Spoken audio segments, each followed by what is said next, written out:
नमस्कार, आप सभी का स्वागत है तिवारी एकेडमी में।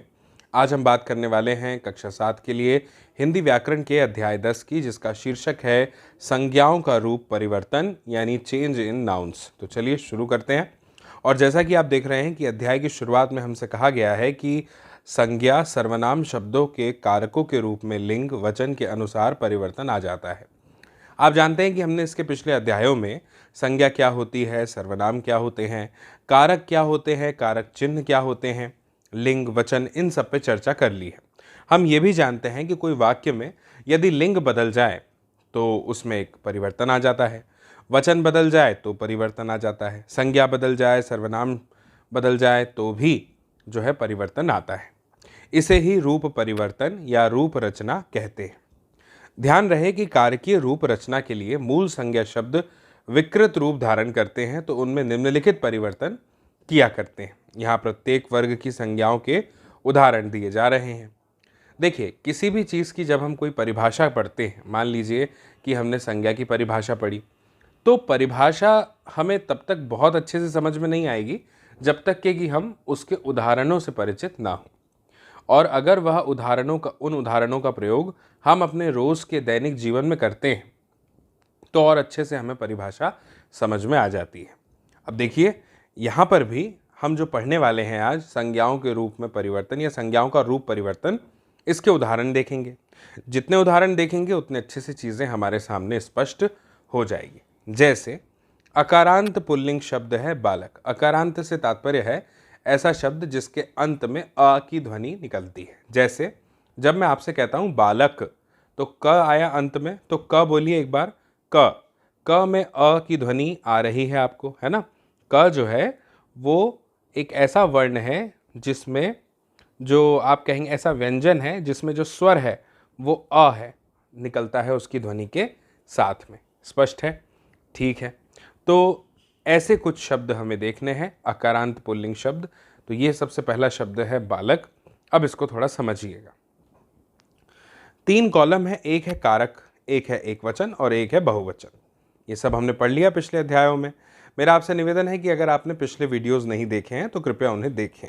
उन्हें देखने से चीज़ें आपके लिए आसान हो जाएंगी, क्योंकि हम एक क्रम में आगे बढ़ रहे हैं और क्रम को तोड़ना सही बात नहीं है ना। ठीक है।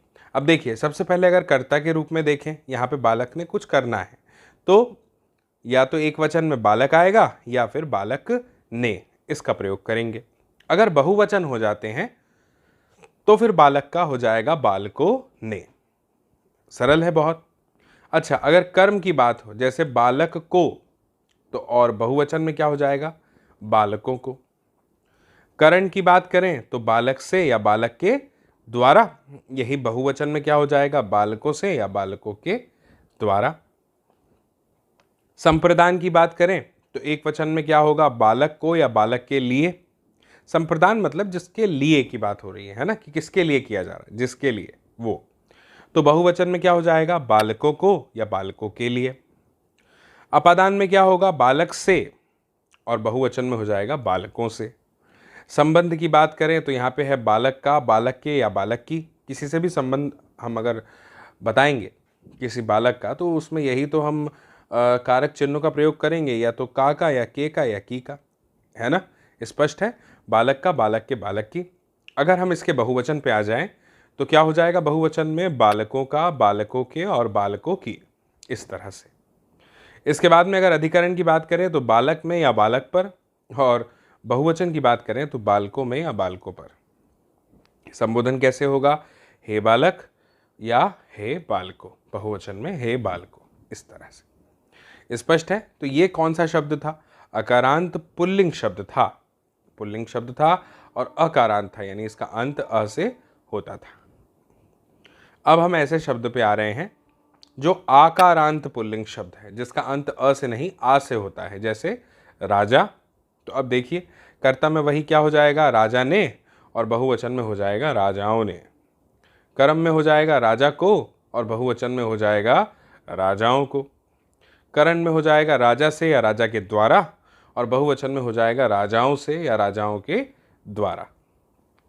संप्रदान में क्या हो जाएगा? राजा को या राजा के लिए, और बहुवचन में हो जाएगा राजाओं को या राजाओं के लिए। अपादान में हो जाएगा राजा से या राजाओं से, संबंध जैसे राजा का, राजा के, राजा की, और बहुवचन में हो जाएगा राजाओं का, राजाओं के या राजाओं की, इस तरह से। अधिकरण में क्या होगा, राजा में या राजा पर, और बहुवचन में हो जाएगा राजाओं में या राजाओं पर। संबोधन कैसे होगा, हे राजा, और बहुवचन में हे राजाओं, इस तरह से।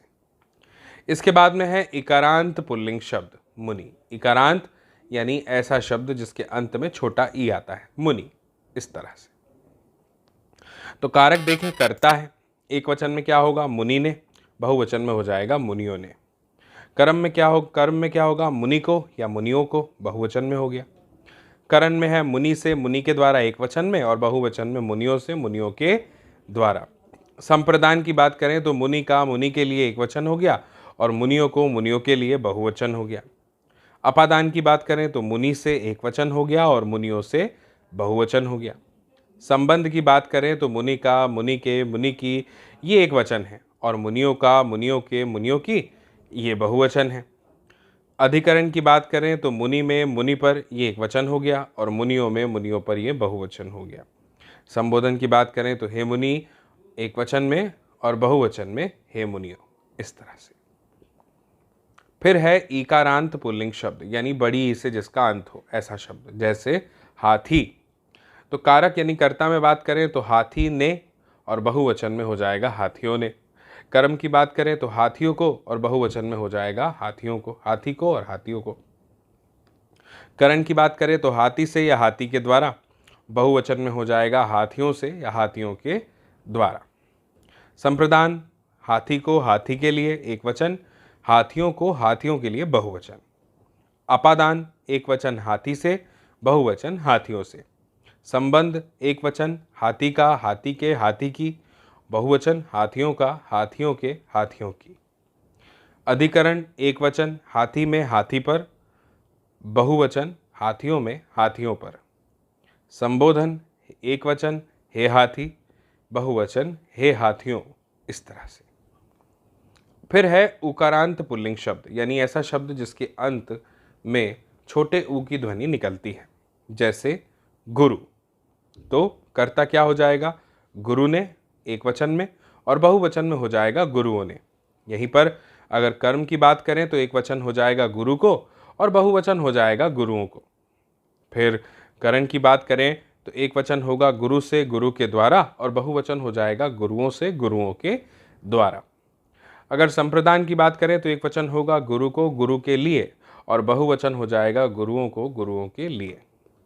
अपादान की बात करें तो एक वचन हो जाएगा गुरु से, और बहुवचन हो जाएगा गुरुओं से। संबंध होगा गुरु का, गुरु के, गुरु की, और बहुवचन हो जाएगा एक वचन के बाद गुरुओं का, गुरुओं के, गुरुओं की। अधिकरण हो जाएगा गुरु में, गुरु पर, और बहुवचन हो जाएगा गुरुओं में, गुरुओं पर। संबोधन है हे गुरु, एक वचन में, और बहुवचन में हे गुरुओं, इस तरह से। अब ऐसा शब्द जो उकारांत पुल्लिंग शब्द है, यानी जिसके अंत में बड़ा हुआ आता है, जैसे बाबू। कर्ता बाबू ने, बाबुओं ने। कर्म में आ जाएगा बाबू को, बाबुओं को। करण में आ जाएगा बाबू को, बाबू के द्वारा, एक वचन में, और बहुवचन में आ जाएगा बाबुओं को, बाबुओं के द्वारा। संप्रदान में आ जाएगा एक वचन में बाबू को, बाबू के लिए, और बहुवचन में आ जाएगा बाबुओं को, बाबुओं के लिए। अपादान में आ जाएगा एक वचन में बाबू से, और बहुवचन में आ जाएगा बाबुओं से।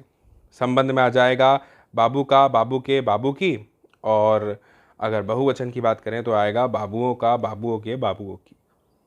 अधिकरण में क्या आएगा, बाबू में, बाबू पर, बहुवचन में आ जाएगा बाबू में, बाबुओं पर, बाबुओं में, बाबुओं पर।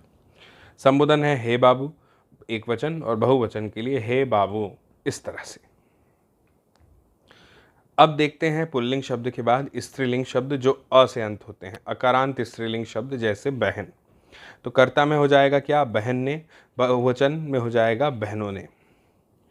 कर्म में हो जाएगा बहन को, और बहुवचन में हो जाएगा बहनों को। करण में हो जाएगा बहन से, और बहुवचन से हो जाएगा बहनों से, बहनों के द्वारा। संप्रदान, बहन को, बहन के लिए एक वचन, बहनों को, बहनों के लिए बहुवचन। अपादान, बहन से पृथक, बहनों से पृथक, बहुवचन। संबंध, बहन का, बहन के, बहन की, और बहुवचन में बहनों का, बहनों के, बहनों की। अधिकरण बहन में बहन पर एक वचन, बहनों में बहनों पर बहुवचन। संबोधन हे बहन एक वचन और बहुवचन में हे बहनों, इस तरह से। फिर ऐसे स्त्रीलिंग शब्द जिनका अंत आ से होता है, जैसे एक है कन्या, तो कर्ता में आ जाएगा कन्या ने और बहुवचन में आ जाएगा कन्याओं ने।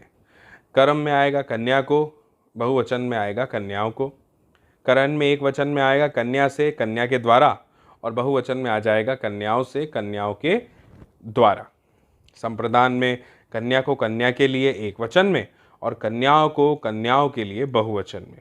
अपादान में कन्या से पृथक पर एक वचन और बहुवचन में कन्याओं से पृथक स्तर पर बहुवचन के लिए। संबंध कन्या का कन्या के कन्या की और बहुवचन में आएगा कन्याओं का कन्याओं के कन्याओं की। अधिकरण में आएगा कन्या में कन्या पर और बहुवचन में आएगा कन्याओं में कन्याओं पर। संबोधन कैसे करेंगे? हे कन्या, और बहुवचन में होगा हे कन्याओं, इस तरह से।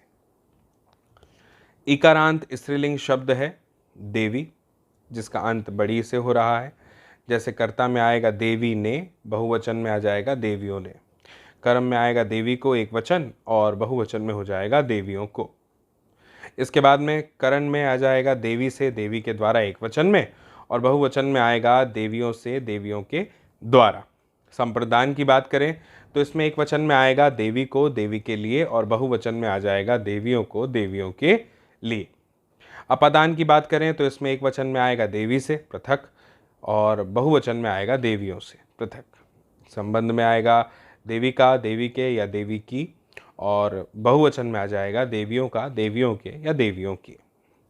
अधिकरण की बात करें तो देवी में या देवी पर और बहुवचन में यही हो जाएगा देवियों में या देवियों पर। फिर संबोधन में अगर देखें तो एक वचन में क्या आएगा? हे देवी, और बहुवचन में आ जाएगा हे देवियों, इस तरह से। फिर है उकारांत स्त्रीलिंग शब्द, जो जिसका अंत छोटे ऊ से हो, ऐसे स्त्रीलिंग शब्द जैसे कि बहु। तो कर्ता में अगर बात करें तो एक वचन में क्या होगा? बहु ने, और बहुवचन में हो जाएगा बहुओं ने। कर्म में अगर एक वचन की बात करें तो क्या होगा? बहु को, तो बहुवचन में क्या हो जाएगा? बहुओं को। करण के अंतर्गत अगर बात करें तो एक वचन में क्या होगा? बहु से या बहु के द्वारा, और बहुवचन में हो जाएगा बहुओं से बहुओं के द्वारा। संप्रदान में हो जाएगा बहु के लिए एक वचन में और बहुवचन में हो जाएगा बहुओं के लिए। अपादान में हो जाएगा बहु से पृथक एक वचन में और बहुवचन में हो जाएगा बहुओं से। संबंध में हो जाएगा एक वचन के लिए बहु का बहु के बहु की और बहुवचन में हो जाएगा बहुओं का बहुओं के बहुओं की। अधिकरण है बहु में बहु पर एक वचन के लिए और बहुवचन में हो जाएगा बहुओं में बहुओं पर। संबोधन है एक वचन में हे बहु और बहुवचन में हे बहुओं, इस तरह से। इसके बाद में अगला जो शब्द है वो है औकारांत स्त्रीलिंग शब्द, यानी ऐसे शब्द स्त्रीलिंग में जिनका अंत औ से होता है, जैसे गौ। तो कर्ता में क्या हो जाएगा? गौ ने, और बहुवचन में हो जाएगा गौओं ने। कर्म से में हो जाएगा गौ को और बहुवचन में हो जाएगा गौओं को। करण में हो जाएगा गौ से गौ के द्वारा और बहुवचन में हो जाएगा गौओं से गौओं के द्वारा। संप्रदान में होगा एक वचन में गौ के लिए और बहुवचन में हो जाएगा गौओं के लिए। अपादान में हो जाएगा गौ से यानी पृथक और बहुवचन में हो जाएगा गौओं से पृथक। संबंध में अगर बात करें तो एक वचन में होगा गौ का गौ के गौ की और बहुवचन में हो जाएगा गौओं का गौओं के गौओं की। अधिकरण में हो जाएगा एक वचन में गौ पर और बहुवचन में हो जाएगा गौओं में गौओं पर। और कारक के ही अंतर्गत संबोधन में एक वचन में हो जाएगा हे गौ और बहुवचन में हो जाएगा हे गौ। मुझे उम्मीद है कि आपको यह वीडियो तो समझ में आया होगा और यह अध्याय भी समझ में आया होगा। आप ज़रूर इस वीडियो की लिंक को साझा कीजिएगा, शेयर कीजिएगा अपने दोस्तों, मित्रों, साथियों, सहपाठियों, परिजनों के साथ, ताकि वे लोग भी देख पाएँ इस वीडियो को और समझ पाएँ इस जानकारी को। बाकी मेरी फिर आपसे जल्दी मुलाकात होगी अगले नए वीडियो में, नए अध्याय के साथ, नई जानकारी के साथ, और तब तक के लिए आप सभी को मेरा नमस्कार।